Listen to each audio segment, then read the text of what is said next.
I'm sure you get this a lot, but what is it with you and umbrellas? Can we expect a Mary Poppins reboot from you sometime soon? Well, Yes. I have pitched it. Yeah. Okay.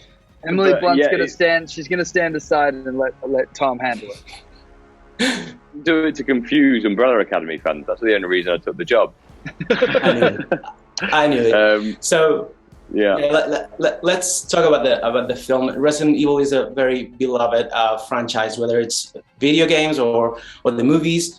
And this movie is sort of like a new beginning, a first chapter, an origin story in Raccoon City. So after 6 previous movies, what does Welcome to Raccoon City bring to the table that's different to thrill and excite fans? I think it's horror. You know, it's a horror film. You know, it's a faithful adaptation of the games, the game's intention, which is to be really, really scary. You know, like, you know, me and Tom are both big fans of the game franchise. You know, we both grew up getting terrified playing the game at 2:00 in the morning with our friends, which is the whole point of, you know, the Resident Evil franchise as video games. And so to then try to adapt this new set of movies for the screen, or this new movie for the screen, I think Johannes was really, really adamant about the faithfulness of making a horror film. You know, I think that's what they can expect, is this sort of a scary film.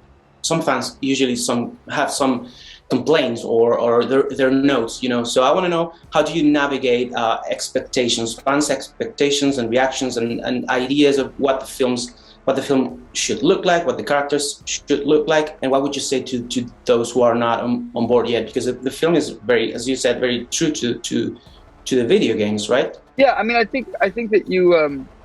I think when you're making something that somebody's, you know, that I think all the sort of, anyone who's like not sure about the film or any of that, it just sort of shows how much people love this franchise. You know what I mean? Like that, like people just have so much passion around that. And I think, look, if you go watch this film and you see the typewriter that's in the lobby of the precinct in the background as an Easter egg, and that doesn't make you happy, or like you see the herbs, like the healing herbs that are everywhere littered as Easter eggs throughout the entirety of the film, and that doesn't make you happy. I mean, I've clocked hundreds of hours in Resident Evil games, specifically Resident Evil 4, and on being on set, that stuff just made me so happy to be in a film that's you know that's doing that, and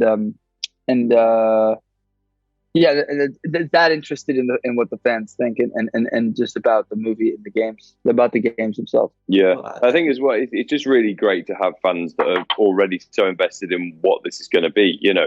And because we're fans making it for fans, you know, we want to get it right, you know. And Johannes is the same, you know. You can tell from talking to him within, you know, 2 minutes, you're like, oh, this guy knows this franchise inside out, you know. So you feel like you're in really good hands, and all you can do is trust the script, trust his guidance, trust what Capcom, you know, having people who actually made the game there, you know, trying to understand what it is about the game that the fans love so much, and then bringing the essence of that out in the movie. So all we can say is that, you know, we did it with the most care we could have done for them. And you know, you're never going to please everyone, but that's like Avan said, you know, that's what everyone has, their own version of what they feel like this movie needs to bring.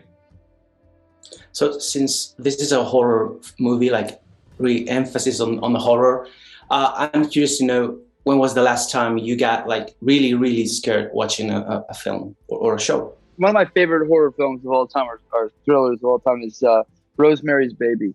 I always return to that movie.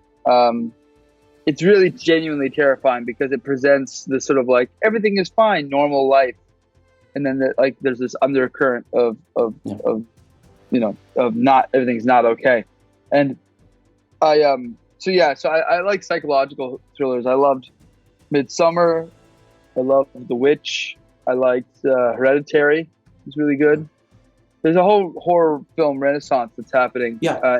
That I think is in, you know, the last 5 or 6 years, where we're returning back to the psychological horror world and out of the, you know, early 2000s torture, gore, horror. I'm not a big fan of that, but I do like a good old fashioned 80s slime blood horror film. Those are fun and camp and good time.